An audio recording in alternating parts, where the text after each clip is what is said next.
path of those systems coming through and where the rain will be. If we look at the drought monitor, it's the worst in Iowa. So I went, okay, let me look at some of the numbers in Iowa.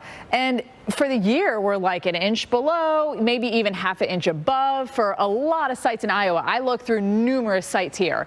But when the drought monitor takes into consideration, it's not just how much rain that has fallen.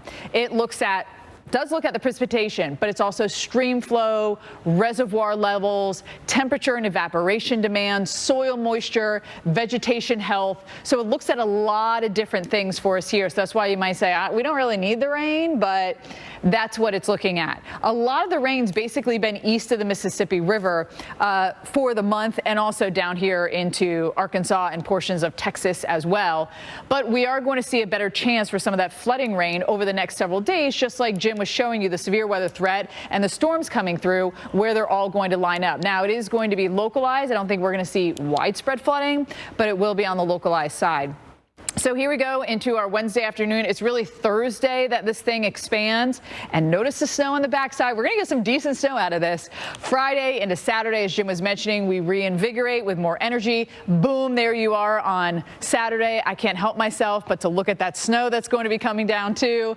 And that continues into our Sunday as well, as this then heads over the Mississippi River Valley. But it's just kind of day after day of rain, which might really help the drought, that you can just get several days of it. This will not be helpful, getting all these gusty winds coming through. But Jordan, it stays breezy all the way through our Sunday. All right, let's go overseas now. Out to the ballpark for your game day forecast, presented by T-Mobile. We are at Sidel Stadium, and we're going to have a look at the Marlins versus the Braves. And we have beautiful weather, no issues here whatsoever. And I've been going through all the different new concessions at all the different stadiums over the last couple of hours.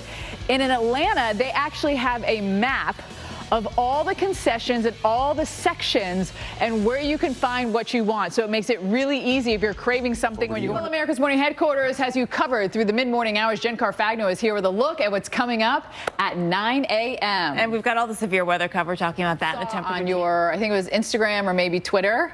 You can follow her, Jen Carfagno. Yeah, thank you, Steph. You were like holding your hat at some national park. I was at a very windy trail, and I was trying to do this, but it was so windy. Just get a good picture with like but I kept losing my hat, so it was like. What national park was that? That was the Virgin Islands National Park. Do you have a fave? That might be it. It's by the water. Yeah, that's true.